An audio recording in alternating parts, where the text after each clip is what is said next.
Hello, everyone. Welcome to the 14th session of the British Council's ASEAN Teacher Webinar Series. Greetings to all teachers who are joining from across the world, who are here with us on Zoom or on Facebook. My name is Maria Arsandi. I'm the Program Manager of English Programs, British Council Indonesia. First of all, happy International Women's Day to all of us. This is very timely because today we will be talking about gender in language education. But before we begin, I would like to mention a couple of reminders. A couple of housekeeping. The first one is a reminder that this session is being recorded and live streamed on British Council's Teaching English Asia Facebook. By attending, you're acknowledged that your comments may be recorded and rebroadcasted. Second, if you would like to ask questions, please type them in the Q&A box on Zoom or chat box on Facebook. And at the end of the session, you will be given a link to complete a post-event survey. And link to download your e-certificate will be provided after you submit your feedback. Now moving on, celebrating the International Women's Day, today we have 3 female teachers joining from different countries to share their best practice in creating a more gender-fair teaching. And I would like to invite each of the speakers today to introduce themselves. And we can start from Myanmar.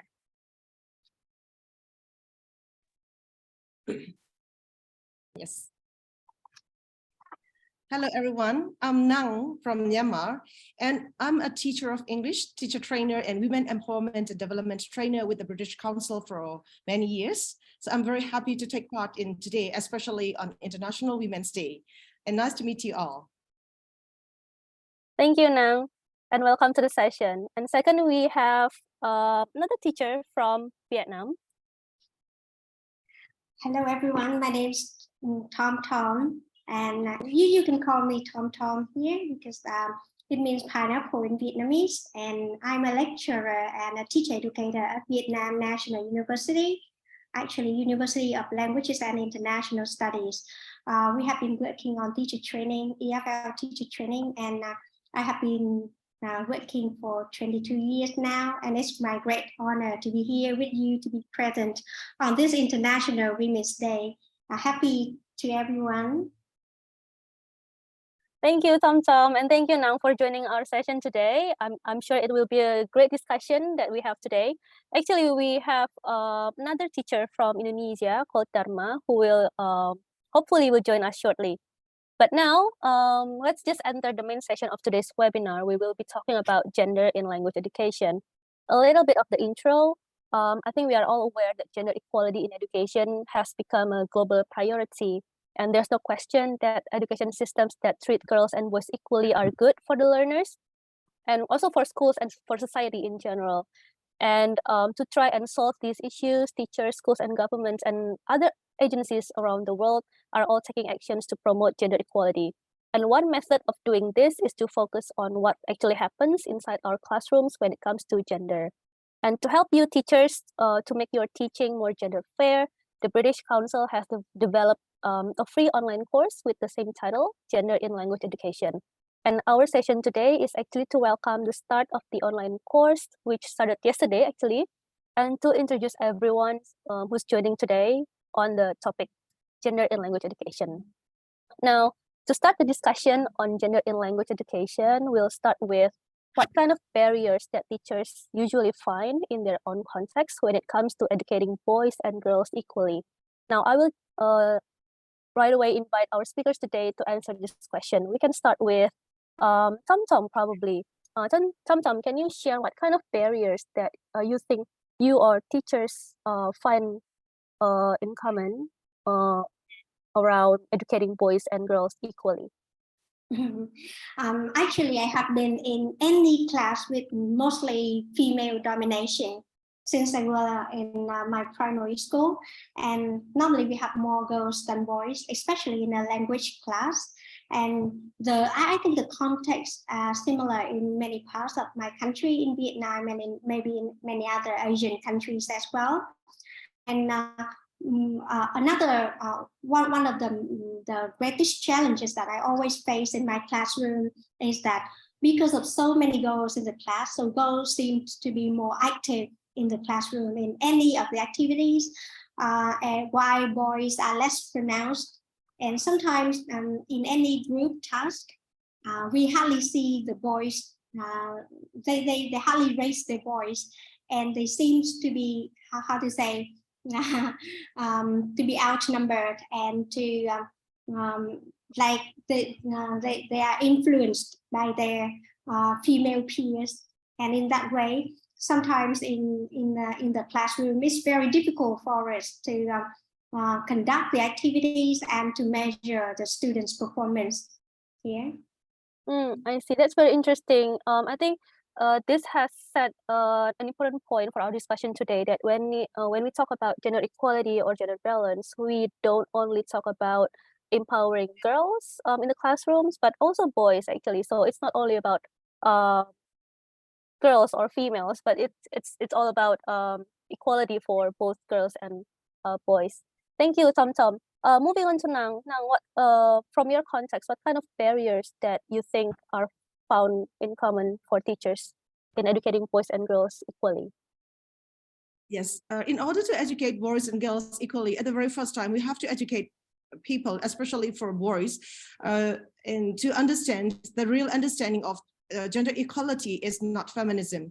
It is mainly focused on inclusive participation and collaborative participation. This is for highlighting on the differences between gender equality and feminism, as well as the equal opportunity and equity. So in that case, we have to consider for the equal opportunity, equality, and equity. So in terms of Tom Tom's talking point, so the number of girls are more than the number of boys. This is very natural in our Asian countries. So in that case, when we invite the students to come to participate in the classroom activities equally, so in that case, the number of girls are more than the number of boys, even though we provide equal opportunity. So we have to consider for the equality, 20 boys, 20 girls. So in that case, what about the proportion? 1:1 is equal, but for 40 girls and 20 boys, the proportion is not equity in terms of the criteria.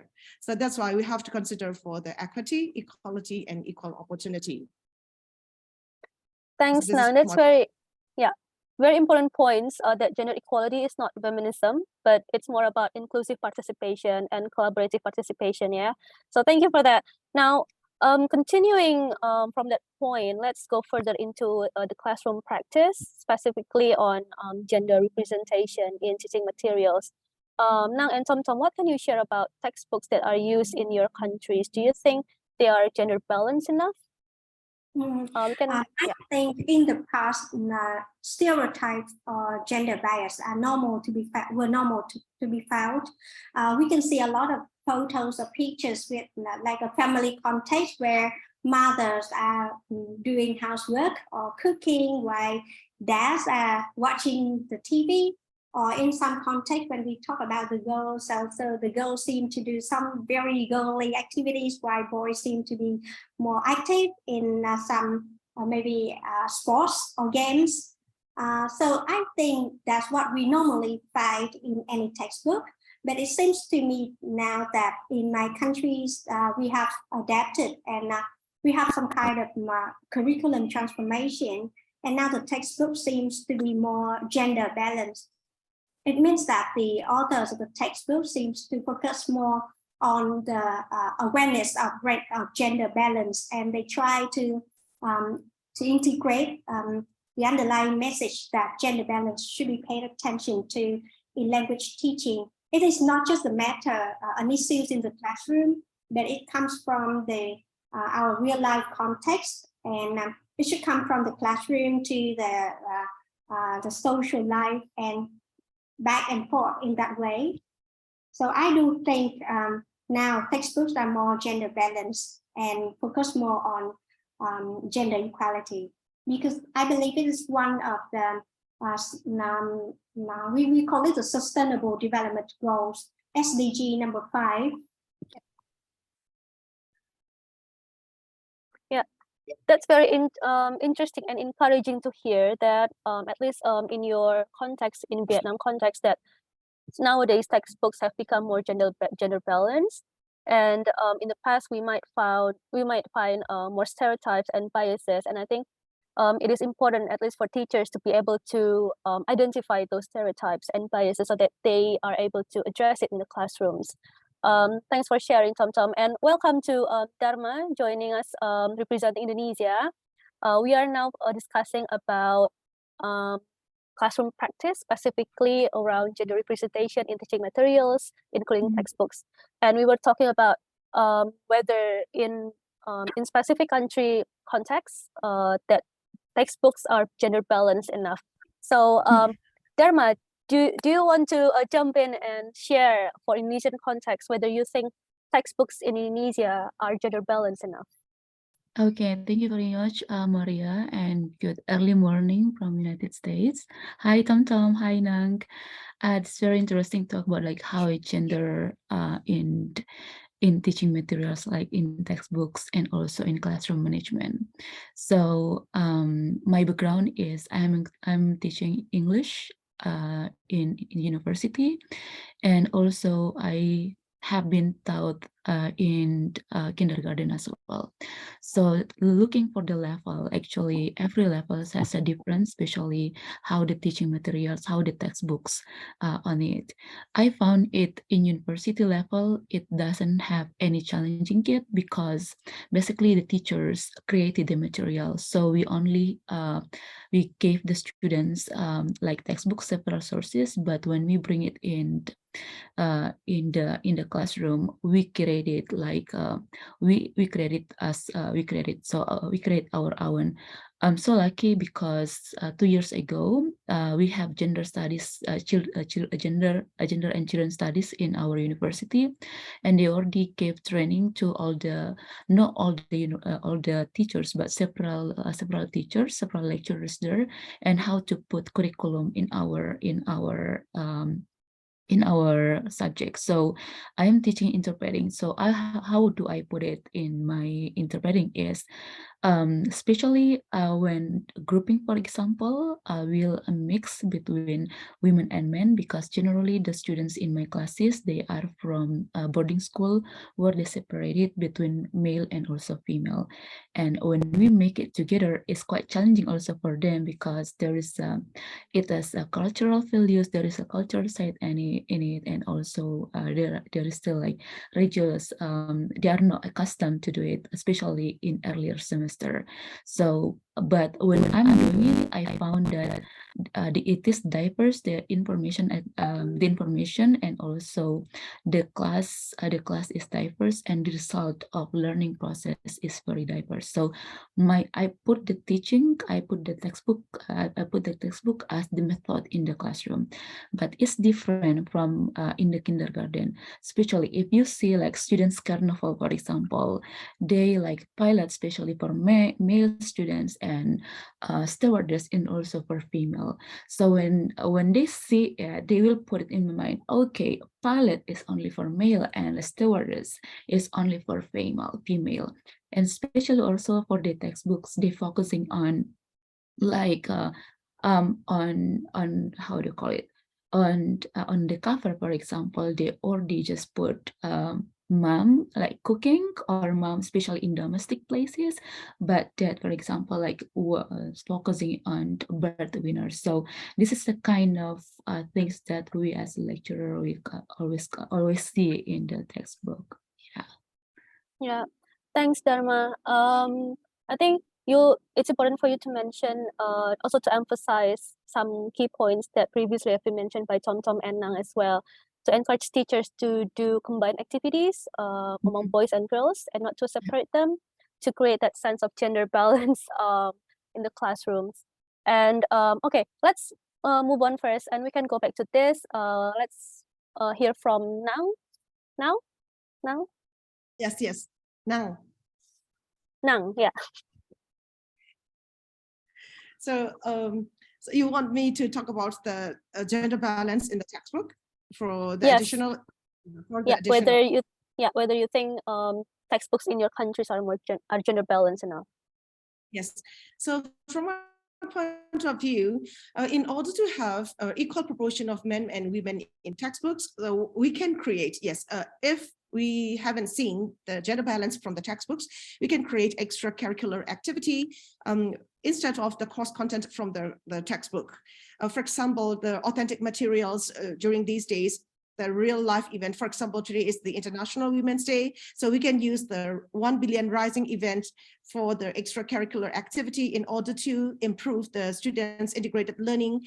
The content is 1 Billion Rising. Then the skills are mainly focused on listening for the songs about 1 Billion Rising, a song section, and they can improve the listening. Then as well as what is the real history of 1 Billion Rising. So let the participants find out some facts from the internet searching in order to know the history of 1 Billion Rising for the gender balance. So such activity can be created to get the important role of gender for the students in the classroom. So all the 4 skills, reading, writing, listening, speaking, and the gender content can be combined together for the classroom activities. And I would say this is gender equality, gender balance activity for some special days like today, International Women's Day. Yeah.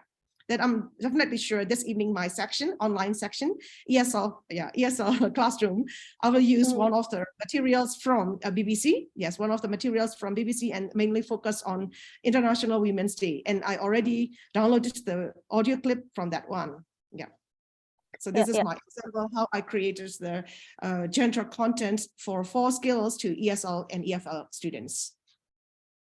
Okay, that's great. We will have a Q&A section at the end, but before we move on to the next discussion point, I saw a question from Facebook from Paula Graham talking about who are the most active in ESL classes, boys or girls, and why. I think Tom and Nang mentioned this a bit at the beginning, but probably it would be interesting to just hear from each of you about the situation in your context, about who are the most active actually in your classroom. Is it boys or girls?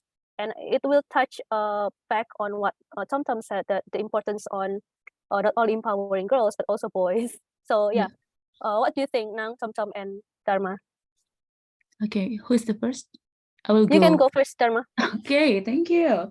So I'm really excited to talk about like female or male students in the classroom. I found it in every classes will be different. Sometimes in one class, male dominated, but another class is female dominated. So it's very important for us as the teacher or the lecturers, instructor, in the beginning, we already understand like what actually the class, like how is the atmosphere of the class, and supporting system in the classroom is very important. Therefore, in introduction, we are very strong rules, for example, like respect one another.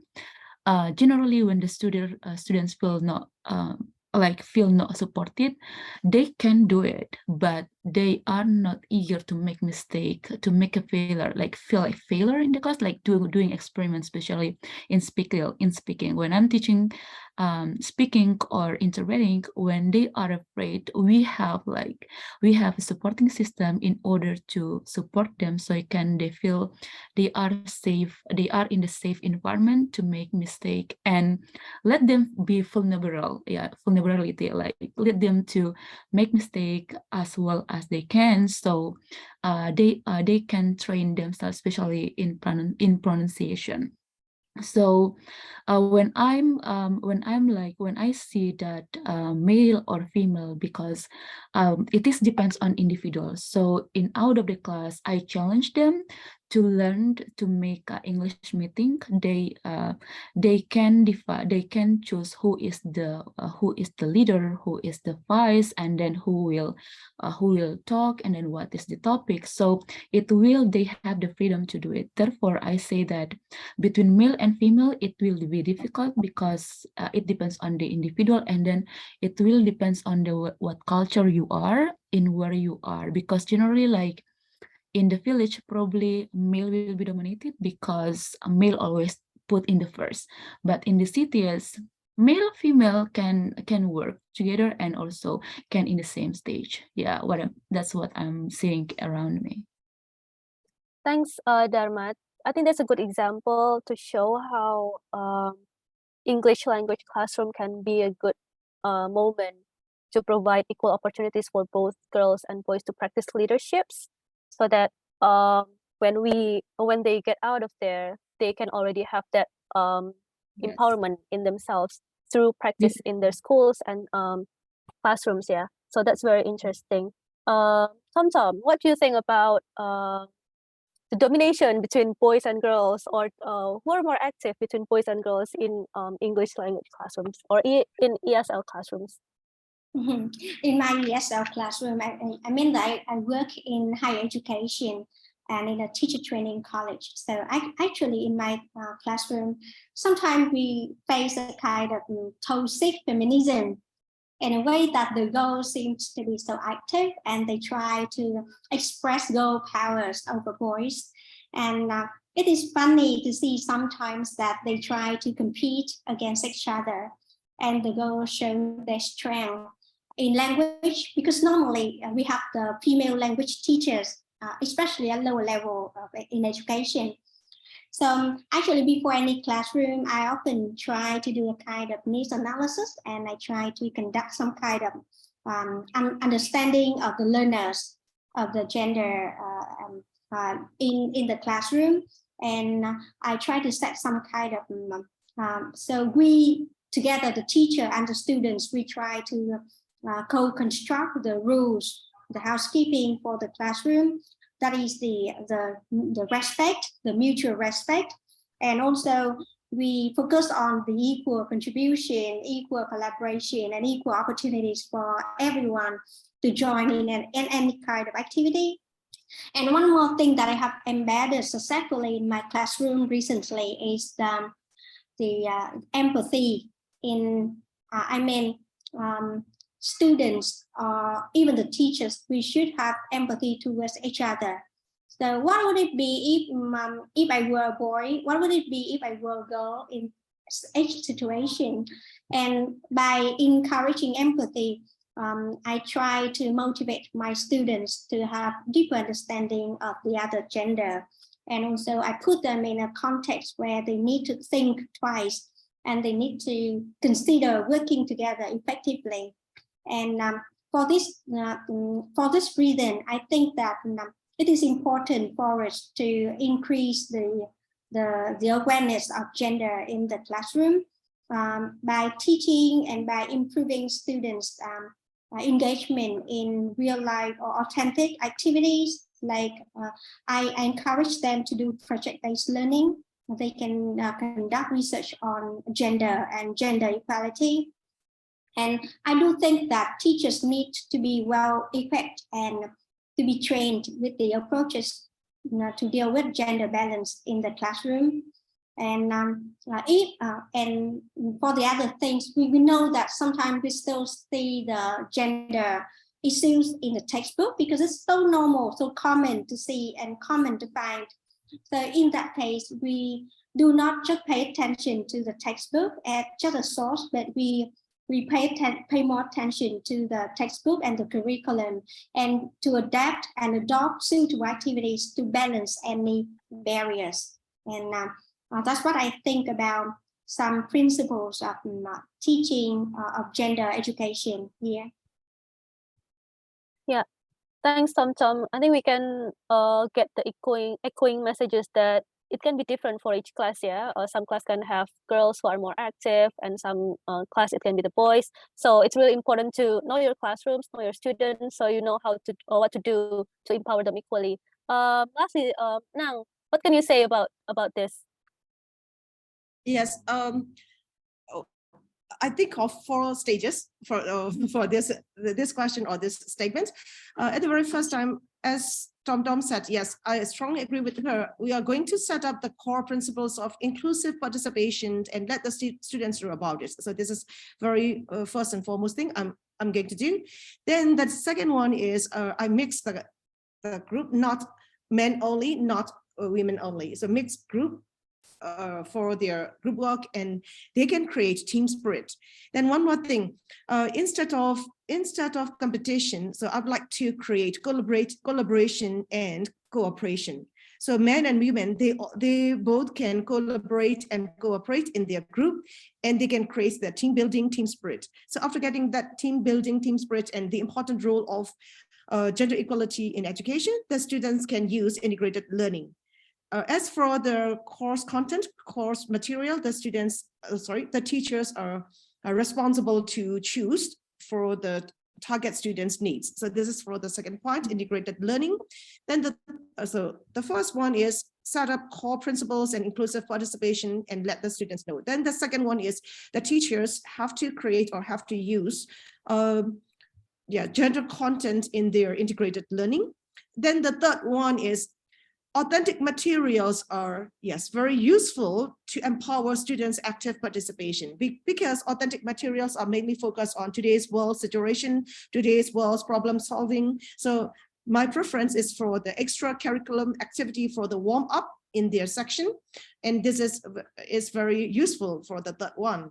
Then the last one is, as for the teachers, we'd like to know whether the students can realize very clearly whether the students can apply the knowledge gained from the classroom to the real world.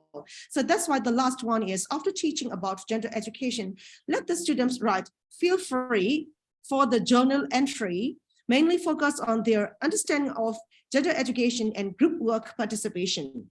So what about their role? What about their personalization and experiential learning in terms of their the classroom experience? Then in the future, how will they apply? And I'd like to know their journal entry as a teacher. So 4 stages I'd like to do for this this one.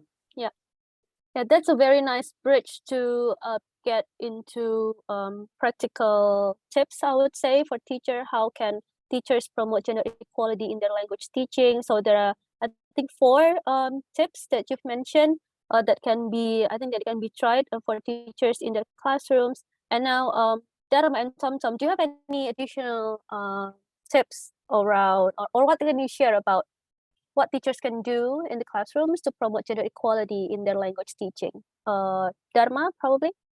Okay, that's very interesting. I mean, like, about the gender equality, and as I also remember when we do like grouping inequity. So as a lecturers, I think it's very, I'm like, when we talk about teachers, we are not talking only about like one person, but it's talking about like bureaucracy.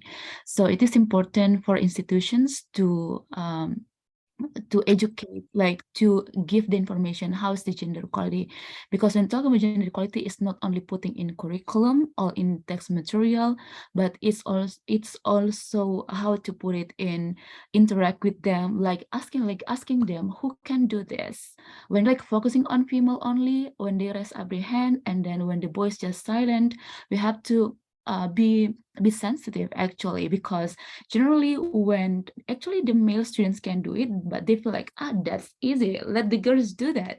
But it's not the point actually, but how to make all of them can collaborate, as Nang and also Tom say, that it's about cooperation, it's about collaboration. You share what you have known in the classroom, so all the students, whoever they are, they can learn from you. And also that's the first. And the second one is I think like the trainings and like method, like class management training between peer, like teachers and teacher, how Nang, for example, apply it in the classroom, Tom apply in the classroom. I think we need their space learning from another in order to apply, because I interest how Tom and also Nang, and I want to play it in my classroom, that I haven't applied it. How is the cultural place on it, especially also religious, especially for us in my university. I am Islamic university, so we are really focusing on heterosexual point, like female and male only. So we're focusing in on it. And the last one is very important to know the culture, because in the class, for example, they are very diverse.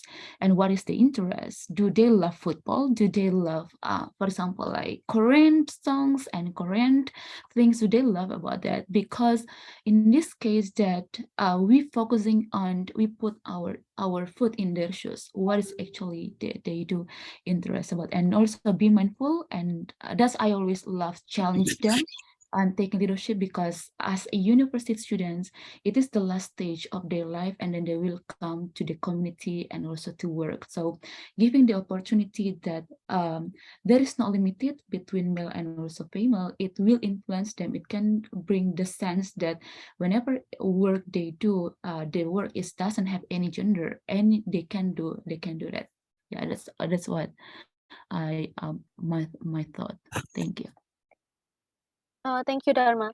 it's very interesting because not only you mention you encourage teachers to do combine activities for both boys and girls to promote collaboration in the classrooms for students for both genders, but also collaborations between teachers as well to start discussing more, to start learning from each other more. So I think I hope that today's webinar can be a sort of a good an example for teachers to share from one another, to hear from one another, and probably I believe that we can always get some tips from other teachers that we can always try in our classroom. So that's really interesting. Thanks, Dharma. Tom Yeah, Tom, what can you share about what are your tips for teachers to promote gender equality in their language teaching in the classroom? So I have agreed on most of what you have discussed, and I think that we can learn a lot from each other. But my top tip here, I just want to focus on one word only, and that's from emotional intelligence. And I want to focus on the word empathy. I have just mentioned empathy. You know, as a teacher, we should be empathetic to our students and empathetic to our colleagues and to the people around us. So in our classroom, we promote empathy where students themselves can be empathetic to their peers, to their friends, to the teachers too. So we think that gender, so it's actually one of the issues in our current, in our contemporary world, we cannot avoid the gender bias, but we try to increase our awareness, our understanding, mutual respect. And in that way, we can be more empathetic and we can express what we really care and we are really concerned to make things better. And if there is something in the textbook, we try to adapt and adopt it. And something with the people, stereotypes the bias here. So we don't try to change them, but we just want to create a kind of growth mindset for everyone that we are living in this contemporary world. And we need to move towards the sustainable development goals rather than stick to something very conventional and something very outdated. So things like boys are stronger than girls, girls are more gentle than boys, or we even think reach towards to the LGBT, to other disadvantaged groups, not just gender here, not just for boys and girls. So that's what I think, because we moved toward the liberal education, we move forward to innovation, and we encourage our students to be adaptable and responsive by fiat to not just to the curriculum and not just to the syllabus here, but to the society, to community, that they're going to grow up, they're going to enter their this world of employment, and they will have a lot of experience further in their life. So that's what I want to say. Empathy is the key word. Excellent, Tom Tom. Yeah, that's really an important point. I think for teachers to be aware that whatever activities or whatever values that they bring for the students in the classrooms will also be brought by the students outside the classrooms to their actual real life out there.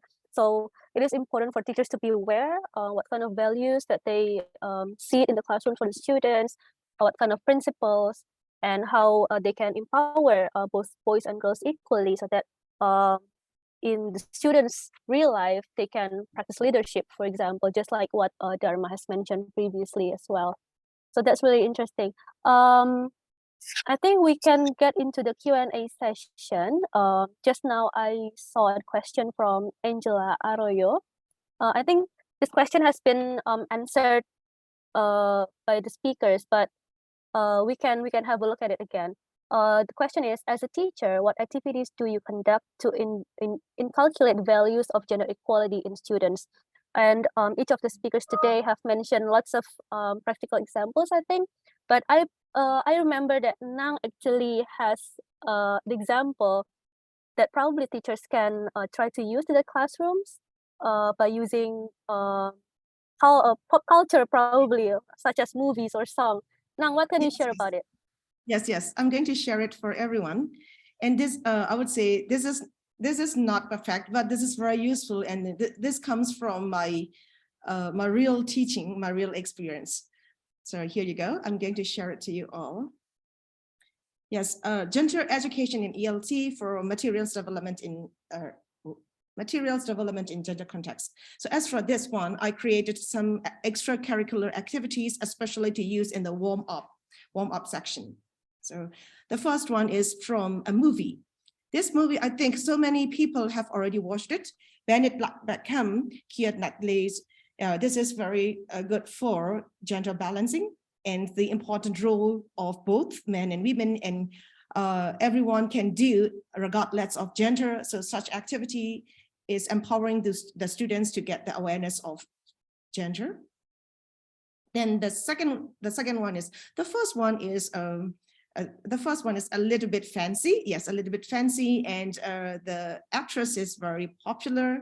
But the second one is documentary and very heart touching, very heartwarming, and both men and girls, men and women, both boys and girls, will have the awareness of, yes, you can imagine in the society is like a bird, boys or men are right wing, girls or women are left wing. If you wish to go far, if you wish to fly high, both left wings and right wings have to be balanced and very heart touching. And this one is from a documentary film, Pray the Devil Back to Hell. So this is also another film series. Then the next one is 1 Billion Risings during 10 years. Yes, from 2013 to 2023. In that decade, what have been doing for both gender equality, gender equity, and equal opportunity, so rights for freedom. So that for that one, when we teach reading skills or internet searching, so let the students do for their group work participation. Yeah, those are about the links. What is 1 Billion Rising? Some people may be curious. Yes, it starts from 2013 to 2023, kind of. I would say process, when we teach process writing year by year, the synopsis from that one is already mentioned.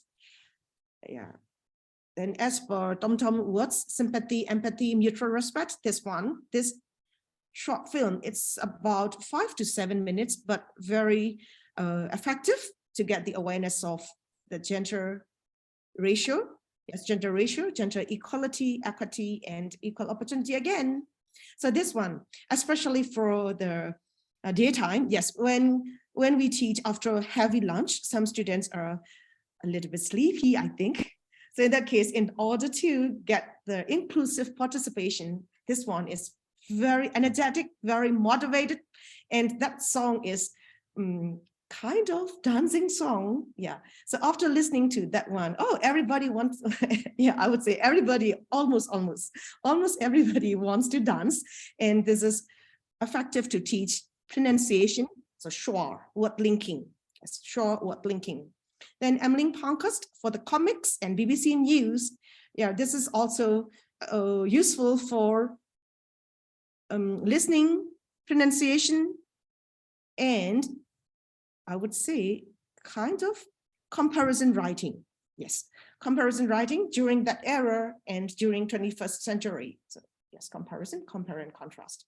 So those are about the additional information or extracurricular activities, or in order to get the awareness of gender. So those are for everyone who are interested in, everyone who is interested in gender education in English language teaching. Yes, I would say materials development in gender contexts. Yeah. Thank you, Nang. That's very interesting. We'll just jump into the Q&A session. There's one question that I think is related to what you've been talking about, and also the example that you provided now. It's from Maria Teresa Rodriguez. The question is, in the development of curriculum, how can you integrate gender language or gender equality? Can you give us some examples on how to integrate this? Thank you very much. I think we already addressed that curriculum can be somewhat a limitation for us, for teachers, to promote gender equality. And what's important is there are a couple of examples that you have provided previously. For example, Dharma, you mentioned about looking for some supplementary external resources, but also pay attention to whether it suits the culture of the students, and ability to adopt and adapt those additional resources. But Tom, Nang, and Dharma, is there any more you can say about this? How can you integrate gender language or gender equality into the curriculum that can be sometimes probably limiting teachers' movement in the classrooms? For me, I help the students to conduct research. So we have kind of project-based learning and problem-based learning, and now we also focus on scenario-based learning. So in this way, I give students opportunities to investigate into a problem that they may find interested in. For example, let me share what we have done in our classroom. We have the so-called course here, English for contemporary themes, topics here, and gender is one among those themes. And we have different themes here. So for example, for this group, they focus on race and gender. So the topic, they want to investigate the viewpoints towards LGBT community. So they need to find the topic statement and also the questions there. So I asked them to find sources, the information from the newspapers, from the media, from the TED Talks, things like that. In that way, they need to read, they need to listen to, and they even need to watch. And they work together to analyze the sources based on a checklist of 25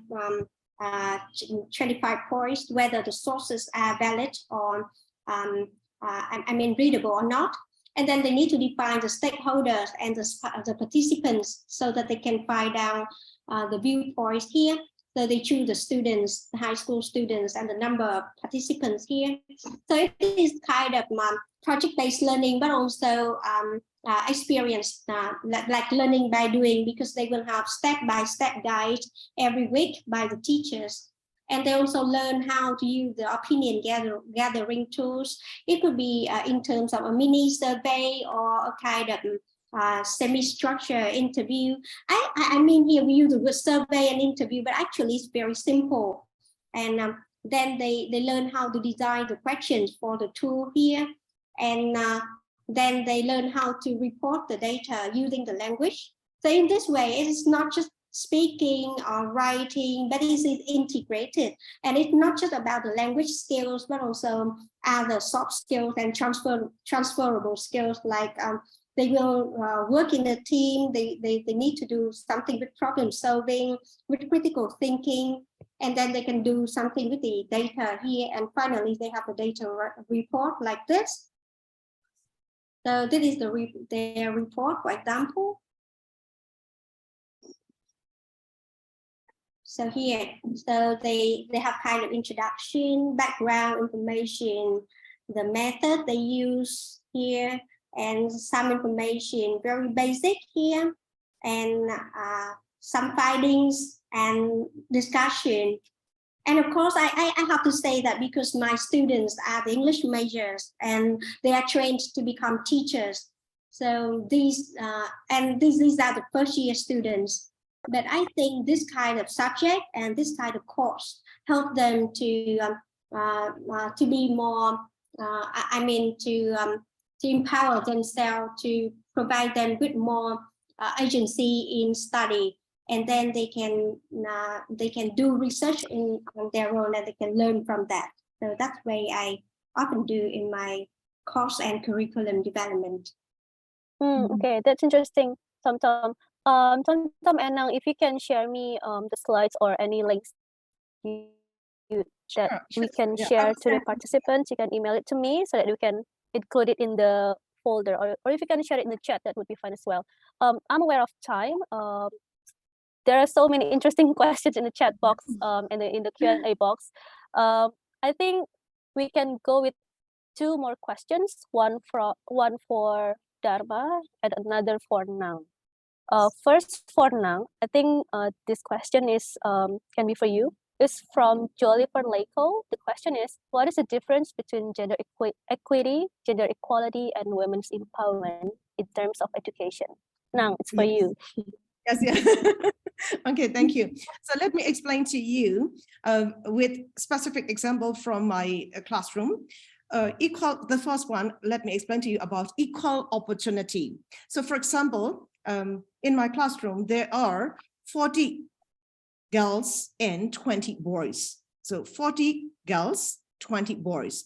Then I invite all the students, both boys and girls, you can participate in the presentation competition. This is the example, now presentation competition. And you will have six awarded prizes. You will get 6 awarded prizes. So in that case, number one, equal opportunity. Invite both boys and girls. Yes, this is equal opportunity. As for the equality, the awarded prizes are 6 in total, 3 for boys, 3 for girls. So when you hear that words, oh yeah, 3 for boys, 3 for girls, you may think this is gender equality. Actually, it's not like that. If you exercise, if you do like this, 3 for boys, 3 for girls, this is sugar-coated gender equality. I would say sugar-coated gender equality, because in terms of the criteria is equity. Equity represent, you can measure 3 awarded prize for each. For ladies, in total 40 girls. 40 girls have to try their level best to get 3 awarded prize. For boys, 20 boys, only 20 boys will try to have 3 awarded prize. So this is equity. If so, what should we do? In terms of 66, so that the ratio is 1:10, right? So if so, 4 awarded prize for ladies, 2 awarded prize for gentlemen. This is fair. If we choose 6 in total for 60 participants, no, this is not fair. This is sugar-coated gender equality. So the measurement indicator is equity. So that's why when we announce equal opportunity, all boys and girls, you can participate. Yes, this is equal opportunity. But as I said, equality and equity, all the students have to think, I would say not have to, must think in order to avoid bias. So this is the important rule of equity, gender equity, rather than gender equality. So those are the gender equity, gender equality, and equal opportunity. Thank you very much for explaining to you all about this, because this is kind of a little bit forgotten. Yes, a little bit forgotten. Very great and clear explanation to explain the difference between gender equality, gender equity, and equality opportunity in terms of education. So I hope that answered your question, Jolifer, because I personally think when I saw the question, I immediately remember what Nang mentioned in the briefing session about gender equity. So that's really nice that we can touch upon this. Last question, I will give this question to Dharma, because I think we will be able to see some context relevance with what we have here in some parts of Indonesia. This question is from Nashima binti Mat Razali. The question is, I teach in an all-girls primary school. Having attended an all-girls secondary school, I felt awkward around male students when I entered university. What can I do in my English class to address the lack of male students and impart an educational experience that is more well-rounded to my female students? What can you share about this, Dharma? Okay, so just make sure that having internet. Okay.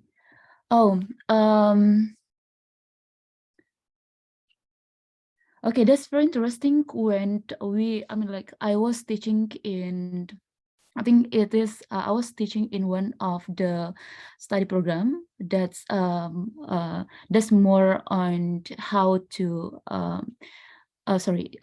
was teaching in engineering, where it is like a male, so dominated by male. So actually it is like the opposite. So you entering in the female classroom where it is rarely to find a male. And then when I I found out at that time, I'm teaching in engineering class where it is like focusing on male dominated. So even though I think it's very important, even though they are not, there is no like female or lack of the female or male students, I think it's very important to promote about gender equality, such as in the classroom or in the way we or in the text that we provide. For example, I will show you this. One of the students' assignment. Let me check it if I can show this. Okay. Okay, so this is one of our assignment when we talk about language acquisition. Actually, there is no relationship with the gender. There is no, I mean, like there is, but it's we don't talk about like women and male actually here. This psycholinguistic. So the students are challenged to work in the group, and in fact, because of the male students is not as much as the female students, so only one male students in the group, and the result is, if you can see, okay, what do you think? What do you see there? Our women, our mom with the kids, right? And then there is here again. So here there is in the down talking about syntax, male female again, hold the baby. So imagine this is male classes, there is no female classes. So how do we teaching it, how we promote it? We what I'm doing it here is we take their interest and also let them think what actually happened here. So what actually like female role here, what actually male roles here. So in this case is we trying to bring the material still in equality or in equity, like male and also female, even though they are male students or they are female students, what I can say. So this is the way we promote, I mean, still keep promoting it, how is the female and also female and also male students, even though the students are only female or only male. That's what I can answer. Okay, thanks Dharma for providing some examples as well. I hope this answer questions and gives general ideas or practical tips, examples that you can bring back to the to your classrooms, Mashimi. So thank you very much.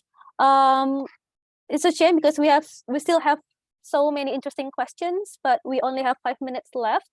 So I think we are getting close to the end of the session. But before we end, I would like to remind everyone to register to the online course to learn more deeply about gender in language education. And just to help everyone to get to know about this online course, I will invite my colleague Adi to show you how to register to the MOOC. Adi, are you there?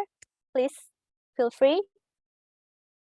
Hi, My colleague everyone. Adi, yeah, my colleague Adi will do the demonstration to register to the MOOC. So let's see together. Yeah.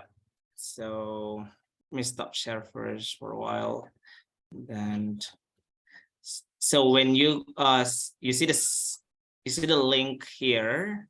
See the link down here, just click it. We will drop the link as well on the chat box later, and as well as on Facebook. So just click the link, and then you will arrive in website like this. So once you click the link, it will drive you to this one. Then go down, and then here, how do you sign up for the course? You have two options. If you already created an existing account from the previous MOC, so just click this one. But if you're a newcomer, so just click create a free account. Then when you create the free account, let's see. You can skip the pictures, just fill in the one with the stars. So let's say I'll put this one.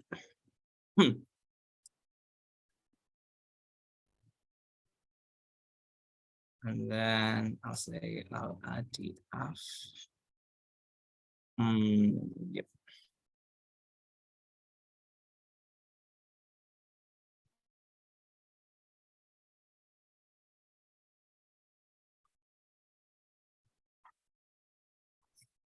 Yep. Oops.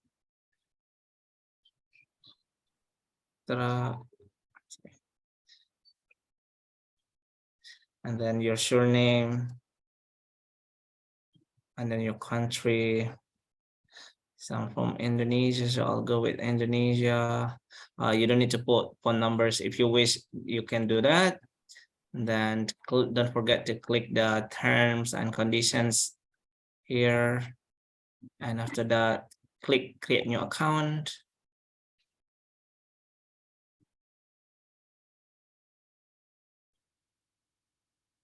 And yes, so you got a new account. So you're I'm logged in as log into my account, and then you go back to this one. And then how do you join the course is after you log, click or tap visit our course websites.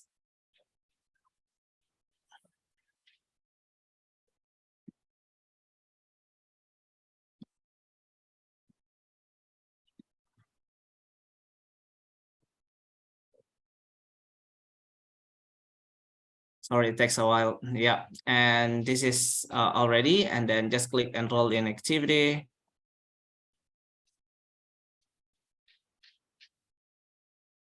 And then successfully enroll. Yeah. So that's it, Maria. It's simple, right? So Thank you very everyone much, Adi. joined. Yeah. Yeah. Back to Thank you, you very Maria. much, Adi. Yeah, you're welcome. Okay, so everyone, I hope this our today's session has encouraged you to learn more deeply about gender in language education. And please feel free to I do encourage you to join the MOOC, which will be free for any teachers around the world to join, and you will receive certificate as well at the end. Adi, if you can please share the slide as well.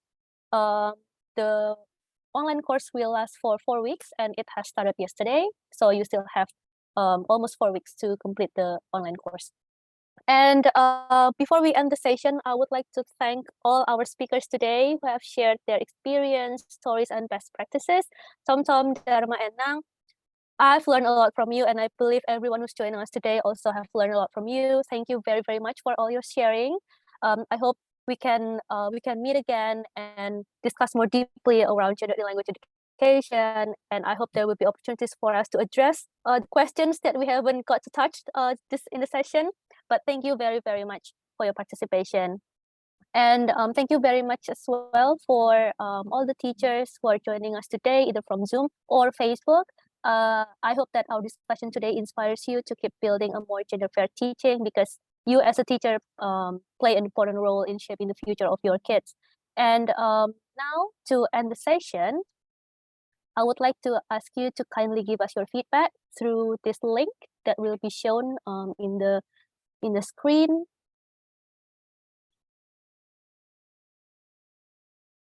Okay, let's wait. Can we have the link for the feedback? Okay, so please do submit your feedback.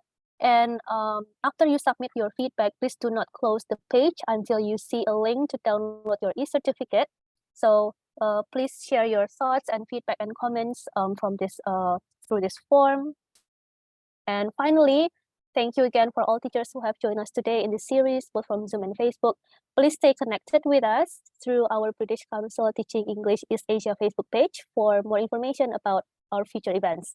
So thank you, and we look forward to seeing you in future events. Take care, everyone, and thank you again to Tom, Dharma, and Nang.